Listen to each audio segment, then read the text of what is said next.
Praise the Lord जय मसीह की। आइए, आपका स्वागत है स्वर्ग की अंतर्दृष्टि में। आइए, इससे पहले कि हम भाई डीजे दिनकरण जी द्वारा लिखित पुस्तक को पढ़ें, आइए एक आराधना करते हैं। मेरे साथ मिलकर आप जीवित परमेश्वर की आराधना करें।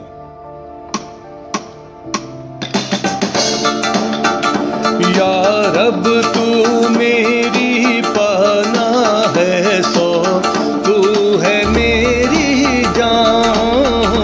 या रब तू मेरी पनाह है, सो तू है मेरी जान। खुदावंद दे विच रहंदी है, सो तेरा है मकाम। खुदावंद दे विच रहंदी है, सो तेरा है मकाम। सो तेरे ओते का देवी ना आफत आवेगी। सो तेरे ओते का देवी ना आफत आवेगी।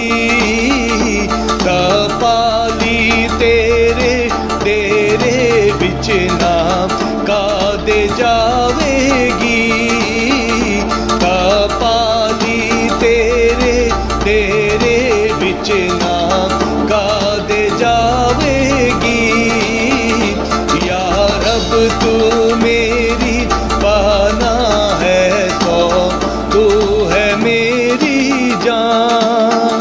रब तेरे वास्ते करेगा फरिश्तियां नू फरमान। रब तेरे वास्ते करेगा फरिश्तियां नू फरमान। कि ओ सब तेरियां राहां विच होण तेरे निगाहबान। कि ओ सब तेरियां राहां विच होण तेरे निगाहबान। या रब तू मेरी पनाह है, सो तू है मेरी जान। सो तेनू अपने हाथां ते ओ आप उठावणगे। सो तेनू अपने हाथां ते ओ आप उठावणगे। कद पत्थरां दे नाल तेरे पैर ना ठेड खावणगे। कद पत्थरां दे नाल तेरे पैर ना ठेड खावणगे। या रब तू मेरी पनाह है, सो तू है मेरी जान। तू शेर ते सांप लताड़ेगा, शेर बचे अजगर भी। तू शेर ते सांप लताड़ेगा, शेर बचे अजगर भी। तू पैरां हेठां फेवेगा, फिर खोपड़ियों ना दी। तू पैरां हेठां फेवेगा, फिर खोपड़ियों ना दी। या रब तू मेरी पनाह है, सो तू है मेरी जान। खुदावंद दे विच रहंदी है, सो तेरा है मकान।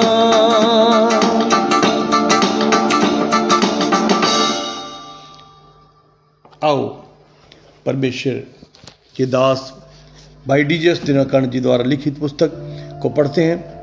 नए नियम के वे संत जो इस पृथ्वी पर उसके साथ निकटता से चले तीसरे स्वर्ग के एक अन्य भाग में पाए जाते हैं। वहाँ पर हमारे प्रभु यीशु के शिष्य पौलुस भी पाए जाते हैं। जहाँ तक पौलुस का सवाल है, दूसरों की तुलना में उसके डील डॉल में एक विशेष अंतर है। हालांकि केवल पौलुस की आत्मा भी यीशु के अन्य शिष्यों के साथ तीसरे स्वर्ग में है, फिर भी उसको ध्यान से देखने पर आपको उसके स्वर्गीय स्वरूप में भी उन्हीं घावों को देखकर हैरानी होगी जो उसके पार्थिव शरीर में पाए जाते थे। जिस समय मैं पौलुस के स्वरूप की इस बिगड़ी आकृति के विषय में विचार कर ही रहा था, प्रभु यीशु मसीह ने स्वयं मुझे इस बात का महत्व समझाया। जब पौलुस रोमी सिपाहियों के द्वारा मार डाले जाने के बाद मेरे पास आया तो मेरा हृदय उसके प्रति प्रेम से भर गया, क्योंकि उसने मेरे लिए इतना अधिक परिश्रम किया और दुख भी उठाया।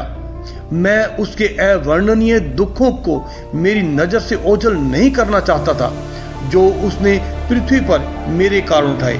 तो मेरी अलौकिक सामर्थ्य से मैंने उसके स्वर्गीय स्वरूप में भी उसके शरीर पर सारे घावों के निशान रहने दिए हैं। हालांकि वह बहुत ही निरहंकारपूर्ण और संयमी दिखाई देता है, फिर भी उन निशानों को देखकर हृदय कांप उठता है और टूट जाता है। मुझे एक और समय याद आता है जब मुझे स्वर्ग में पहुंचाया गया और पौलुस से मेरा परिचय हुआ।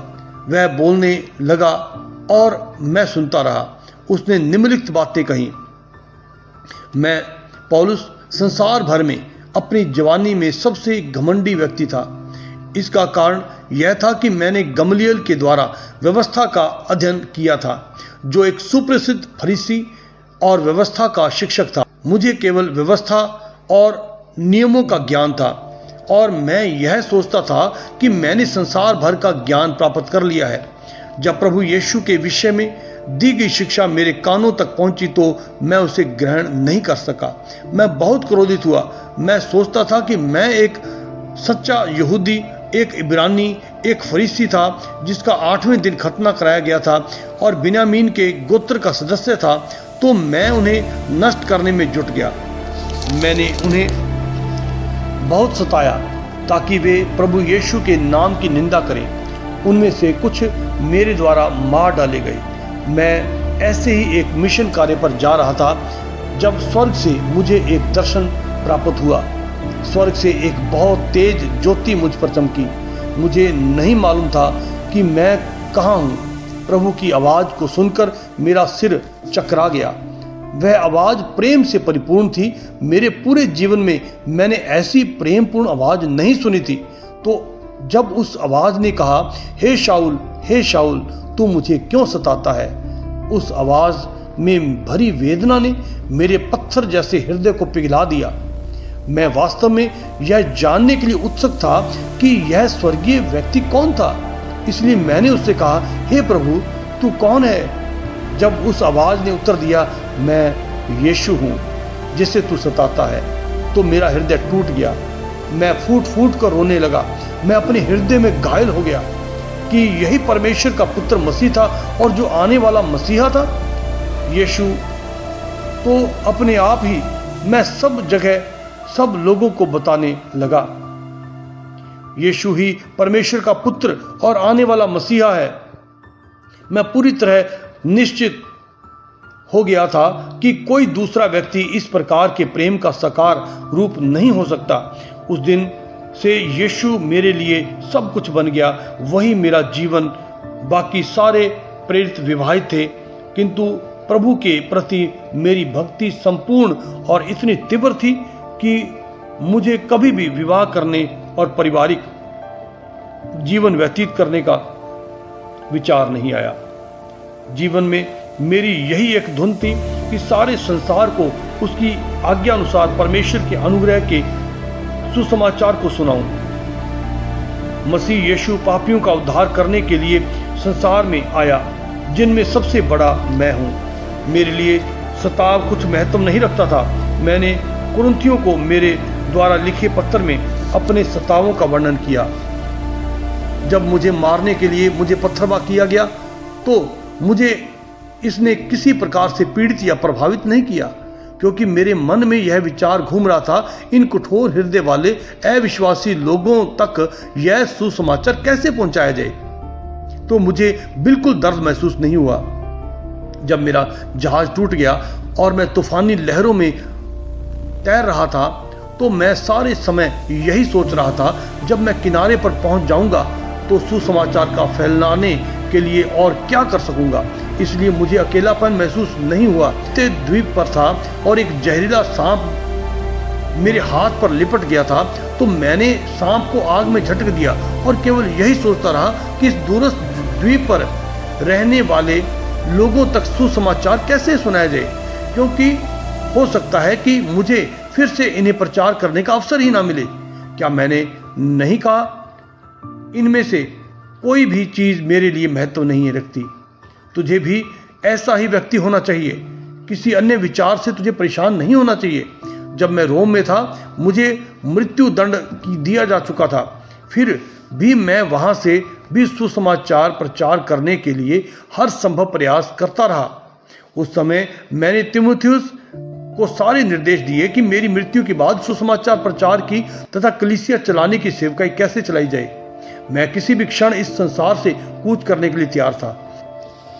जब मेरी मृत्यु का दिन आया तो मुझ में कोई डर नहीं था। मुझे केवल इतना याद है कि एक तलवार लिए हुए सिपाही ने मुझे नीचे झुकने को कहा। अचानक मैंने यीशु को देखा और अपनी सुध बुध खो दी। मुझे नहीं मालूम कि जल्लाद ने मेरा सर काट दिया था, क्योंकि मैं प्रभु यीशु की उपस्थिति में खोया हुआ था। जी हाँ, अंत तक मेरी यही धुन थी कि समस्त संसार को सुसमाचार प्रचार करता रहूं। बाइबल परमेश्वर का हर प्रकार की शांति के परमेश्वर के रूप में वर्णन करती है। वह किसी भी परिस्थिति में किसी को भी शांति प्रदान कर सकता है। निम्नलिखित वचन हमें यह बताता है, जब मेरे मन में बहुत सी चिंताएं होती हैं, तब हे यहोवा तेरी दी हुई शांति से मुझे सुख होता है। इससे बढ़कर पवित्र आत्मा को सहायक कहा गया है और निम्नलिखित वचन में इसे इस प्रकार परिचित किया गया है, और मैं पिता से विनती करूंगा और वह तुम्हें एक सहायक देगा कि वह सर्वदा तुम्हारे साथ रहे, अर्थात सत्य का आत्मा, जिसे संसार ग्रहण नहीं कर सकता, क्योंकि वह ना उसे देखता है ना उसे जानता है। तुम उसे जानते हो क्योंकि वह तुम्हारे साथ रहता है और वह तुम में होगा। यदि हम इसके लिए इस संसार में दुख उठाते हैं तो पवित्र आत्मा हमारे साथ स्वर्ग में भी होगा और हमें अपनी पवित्र शांति प्रदान करेगा, जैसा निम्नलिखित वचन में लिखा है। अब मैं उन दुखों के कारण आनंद करता हूँ जो तुम्हारे लिए उठाता हूँ, और मसीह के कलीसियों की घटी उसके देह के लिए अर्थात कलीसिया के लिए अपने शरीर में पूरी किए देता हूँ। इसलिए हिया बांधे परमेश्वर इस संसार में एवं स्वर्ग में भी हमारी शांति है, यदि हम उसके लिए जिएं और उसकी सेवा करें। धन्यवाद करते हैं परमेश्वर की आज के कलाम के लिए। भाई डी.जी.एस. दिनकरण जी द्वारा लिखित पुस्तक स्वर्ग की अंतर्दृष्टि से आप लाभ पा रहे होंगे। आप दिन प्रतिदिन आशावादी बनते जा रहे हैं और आपको स्वर्ग के ऐसे जो भेद हैं जानकर बड़ा ही आनंद होता होगा कि हमारा प्रभु जीवित है, वो हमें लेने आ रहा है। जय मसीह की प्रेज़।